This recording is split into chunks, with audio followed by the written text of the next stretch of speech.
welcome to Dune Awakening. Today I'll be showing you the first hour of gameplay and explaining the lore and features along the way. You start the adventure as a prisoner walking into a dark, dingy room of the Reverend Mother. Show yourself, child. From here, you can make up your character. Like the movies when the Reverend Mother travels to Caladan to test Paul Atreides, she is here to test us before we enter the planet of Arrakis. Where were you born? This in-game will affect what unique emote you're given and what dialogue trait you'll receive. For example, if you picked Caladan, talking to an Atreides out in the world can have some more favourable dialogue options. You will also be asked about your social class, which again can affect dialogue options in the game from a lore point of view. Finally, she will ask, Who was your mentor? this is what special abilities and powers you start out with in the game. The Reverend Mother uses the Voice, a psychic ability to manipulate you into putting your hand in the box. An extremely painful experience to test your humanity and intellect, or face death if your primal instincts take control by pulling away. You will go to Arrakis as our agent, prisoner. You have one task. Find the Fremen. Wake the sleeper. Everything depends on this. Do you understand? In the movies, the Sleeper was essentially the Messiah, which was Paul Atreides. But in Funcom's version of the story, this is a world where Paul Atreides doesn't exist. So who will be the Sleeper? Good. You speak truth. But here is the rest of it. There is only one rule. Keep your hand in the box and live. Withdraw it and die. An animal would gnaw off its own hand to escape the pain. And we can only be served by humans. Find the Fremen. Wake the sleeper. You will know when it is done.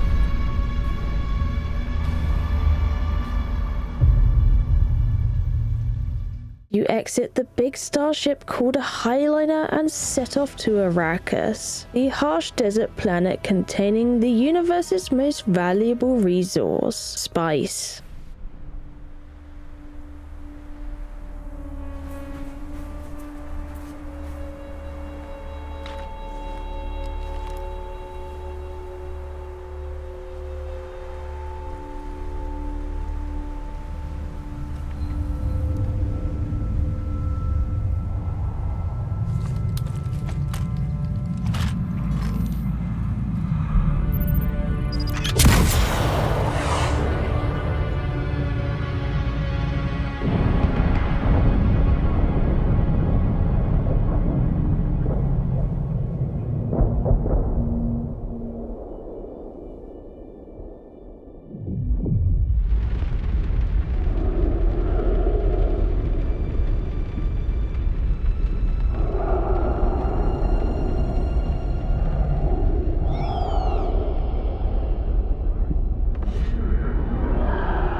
You're wrong.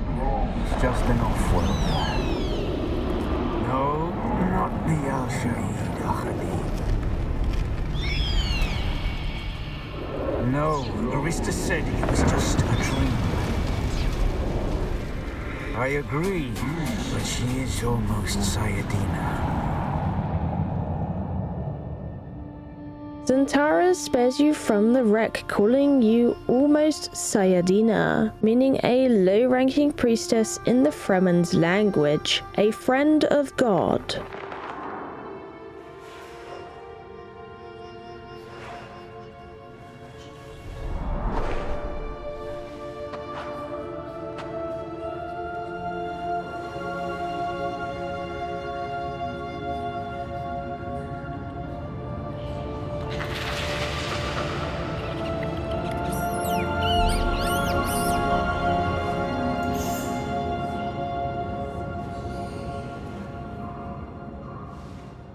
Welcome to the game's tutorial. Throughout this cave, you'll be taught about the game's mechanics and essential advice to survive.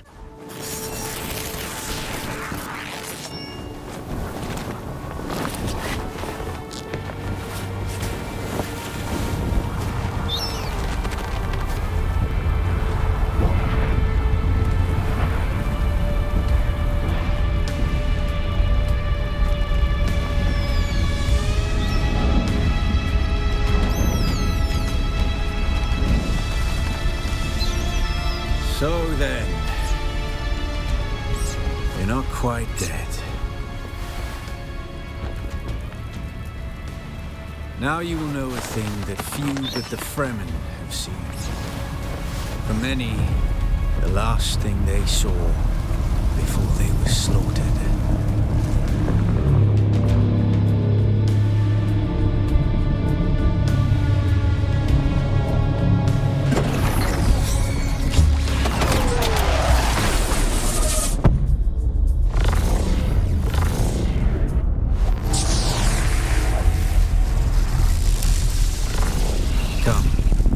Let us speak of our escape. Twin comets in the sky, a rebirth from fire and death, and a Sardaukar net closing around us. Your survival heralds interesting times, Offworlder. There's a way through the barricade, if you do as I say. Because I dragged your corpse from the wreckage and sealed you in that cave while you recovered. Because you owe me your life, Offworlder. Then I will hold you to your honor, Offworlder. Now listen, we need to capture one of their ornithopters. Their protocol is to remain aloft and kill anything that moves from above. That's where you come in. If you can slip back onto the Proteus and locate the command module, you can activate the captain's personal emergency transmitter. He's a noble. They're not allowed to let him die. Leave the rest to me. Yeah, take this Communinet transceiver. It's essential for planetary communication. Now go, and be quick. The Mother Storm is upon us.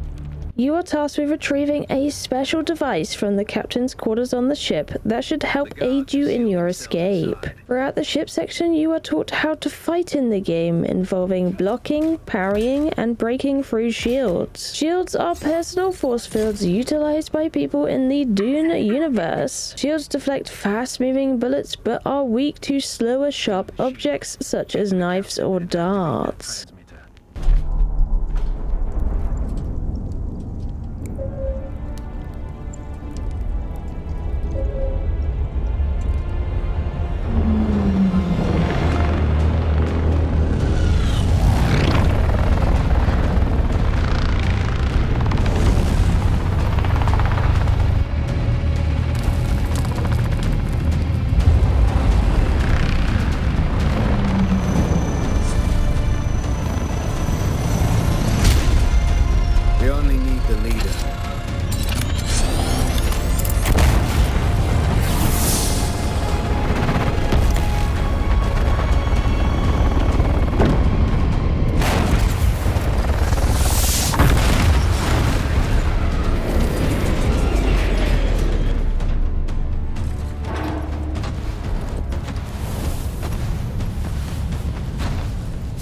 I hear I'm a wanted man. Oi! Utland scum! I vits jo man tukta lasto breg ada hung unvalo arsund. De dia abada. I know. That's why I brought you here.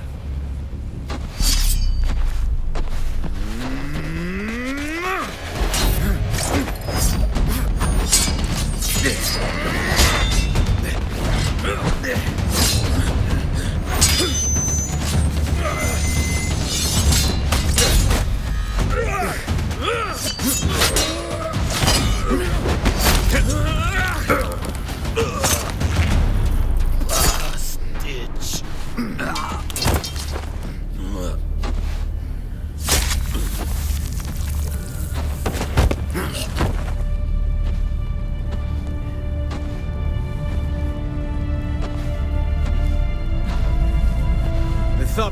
have the codes to get us through the barrier. Ever fly an ornithopter?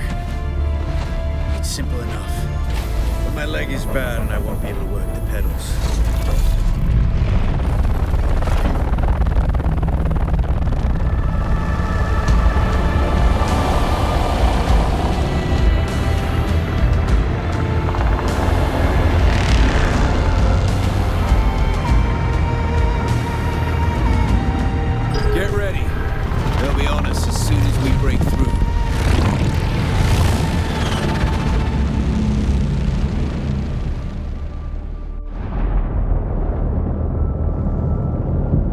There's too many! Turn us into the storm! They won't follow.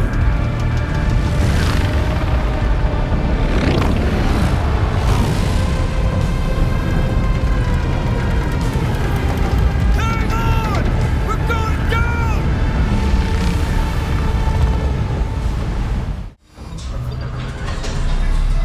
Get up, Off-Worlder. I couldn't wait for you. But now you need to run. The sandworm is coming. Run! Now!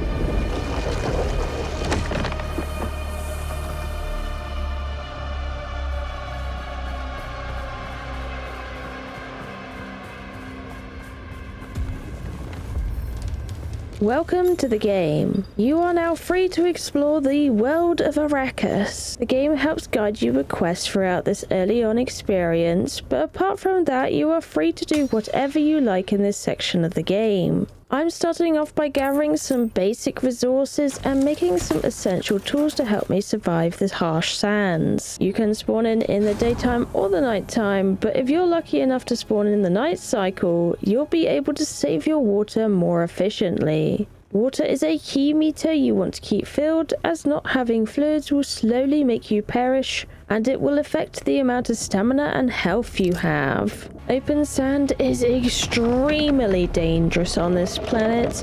If you make too much noise or spend too much time on the sands, hungry baby sandworms will hunt you down and eat you. If you're lucky though, you might see a Muad'Dib. I found a camp to infiltrate just before dawn. Fighting scavengers can be a great way to level up and unlock more special skills. They can be a bit of a challenge though, since these builds are decently populated. As the sun was rising, I got to see a sandstorm plowing through the northern sector. Thankfully, I wasn't on its trail this time. At the top of the structure, I found a contract chest with a mission inside. These usually give tasks for rewards, but we will need to find a trading post to exchange these at. The journey tab can be really handy though if you don't know what you're doing. Roughhousing it around the desert, I finally found the trade post. I must have gotten a really nice spawn location as it was in the middle of the map. Heading inside, I found a rude-spoken man called Gavori. He is one of the 5 mentors that teach a specific skill tree, and he teaches the Trooper one. So if you didn't pick Trooper at spawn, he will teach you by doing his quest. Trooper is a great skill tree and honestly probably one of my favorites for beginners, as the grenade can be extremely helpful. There is also a contracts board in the trade post. Here you can complete missions for XP and Solari, which is Dune's currency. You can also earn house standing, which will be more important later on, but pick it up anyway. There's a vendor in the trade post as well. Here you can buy all sorts of things. I'm going to get several Hara Litajon schematics because it's an incredible early water canteen, and these are 1 craft each. You can sell resources for extra cash here too, which might help on buying yourself a new furniture set or a shiny new weapon. I am eating my schematics here now, as you can only consume them in a safe space PvE area like home or a trade post. I unlocked a few skills for myself and got a new half shield wall.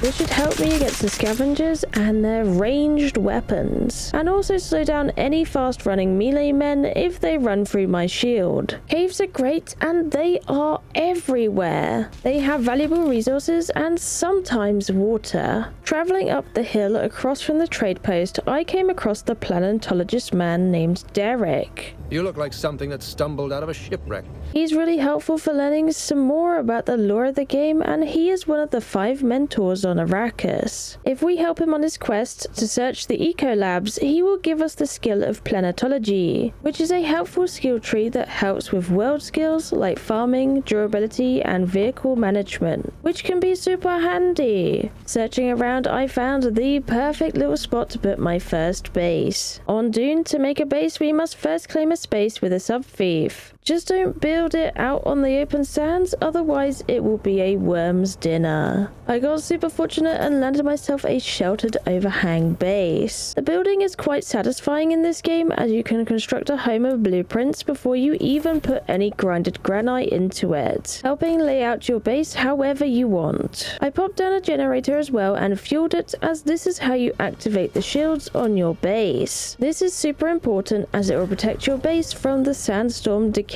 damage. In the morning, I found a broken down ground car outside my base and farmed it up for scrap metal. Here's the stronghold for the day. For my fellow sandy friends, I enabled them on the permissions list for the sub-thief to be able to access the base. They will be joining me for certain activities during this adventure. Big thank you to Funcom, by the way, for inviting me to preview the game. I really appreciate the opportunity to be able to show the lovely subscribers of the Chiron Via channel this personalized look into the game. If this is your first time here, welcome! I've been a big long-time fan of Funcom's previous game, Conan Exiles, and I'm a big fan of Dune Awakening too. If you'd like a chance to play the game yourself, you can find the beta sign-up link in this video's description, or hold tight for the open beta weekend coming soon. If you decide you'd like to get Dune Awakening and support the channel, check out my Xsola link in the description as well. It's something new I'm trying out, which allows individual creators to get a cut of the purchase instead of the usual big corporations. It would help me out a ton if considered.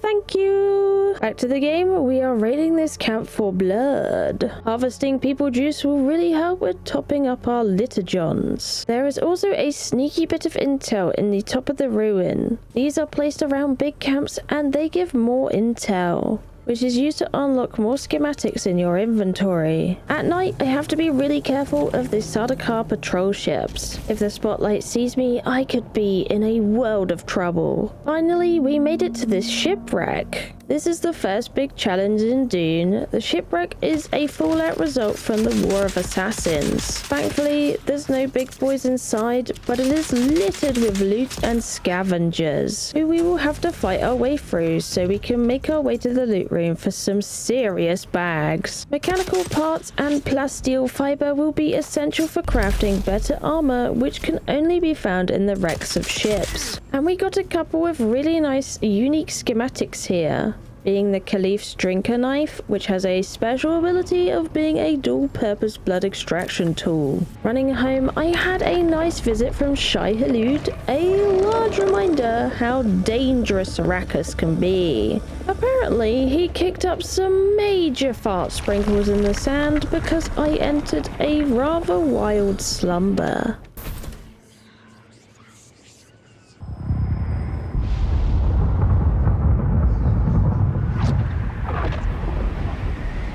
Observe this valley, sacred to the Ikhwan Bedouin.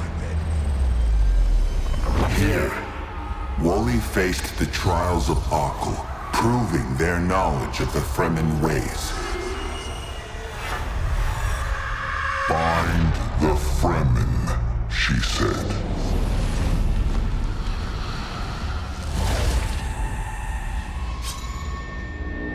Seven tests, 7 steps. Set your feet. Follow the uncertain path. Keep moving. The only true death is stagnation. Mudeeb, when did your voice get so deep? With that, we've been given another overall goal for the Dune playthrough. 7 tests with coordinates to the first trial of AQL. The sandworm didn't take kindly to my irresponsible desert activities. Time for me to sniff weird drugs at the bottom of this cave I just found. Ah damn, another spice dream. Who is it that thinks? Ibn Kirtaiba. The weight of a kindly god is a fearful thing. Do you understand, Wally? Sadist disguised us through our dream, teaching us the stories of the Fremen. Here we will be challenged to avoid the eyes of the sun, as we take a pilgrimage through an unfamiliar space, Ila Kaifa. Giving my sniffer a spice break, we found a large camp near the cave, a promising place to fight some enemies and gather intel. This camp is rather special though, as will be other places on Arrakis. There are abandoned sandbikes here. They've been battered by the storms, but it should be usable for at least a short period of time. Driving home and sheltering the new bike to prevent any more further damage, I got my first proper sip of water from the blood we purified early on. In that spice cave, the dreams taught me how to craft a stillsuit, which will help with water retention and being able to sip a wee bit of fecal smoothie water from time to time. I see it, Wolf-Worlder. Just remember, if you didn't connect the tubes between the calves and the thigh pads just right, you'll be drinking your own liquefied feces. And that does not count as hydration, by the way. We got to go meet Zantara at Griffin's Reach. I crafted a better weapon and headed out. Let me just pop this probe right here. Let me find you, Zantara. Don't worry, I'll find you. It's right there. I am only like 3 meters away. I'll find you, Zantara, don't you worry. Inside, Zantara is gone, but there is a new contract up on the board. A chain quest that rewards a unique tool at the end of it. Seems easy enough. Before that though, it's time to rep the scavenger fit. It's better to fit in with the locals after all. Nearby, I found a crazy big structure in the cliff face. Imperial testing station number 2. And like a bee to a flower, I totally forgot about my shiny new costume at home and headed inside. Testing stations are Dune's dungeons. This place was extremely unnerving. The atmosphere was really creepy and filled with death. Through the station, there are mad scavengers trying to get you. Who are you leaving these messages for, eh? It's for the worms, isn't it? Yeah, the worms. Oh, yeah, your belly was full of worms. Those big, red, ropey worms. But I let them out, didn't I? Despite this, the loot was very profitable. We need all these components to make a shiny new sandbike, and also free Solari. Behind a hidden door, I found Derek's research he wanted me to collect for him. Up ahead, a blood door. This could only mean it's boss time. Thankfully, my turret ability made short work of him.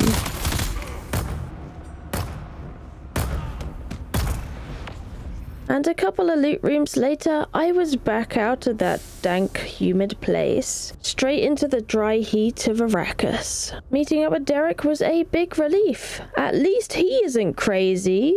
It also allowed me to unlock my Planetologist skill tree. Back at home, I made myself a sandbike ready for a big journey across meters of Shai Halud's hunting grounds. Crafting a bike is really satisfying in Dune. You're able to snap whatever components you'd like to it as long as you have the basic ones you'll need to drive it. And with that, it's time to cross the desert. Thank you for watching today's video. If you enjoyed it, slap a like on it and get ready for some more Dune Awakening content heading your way very soon on my channel. Have a wonderful day and thanks for watching. I love you and I'll see you in the next one. Bye bye!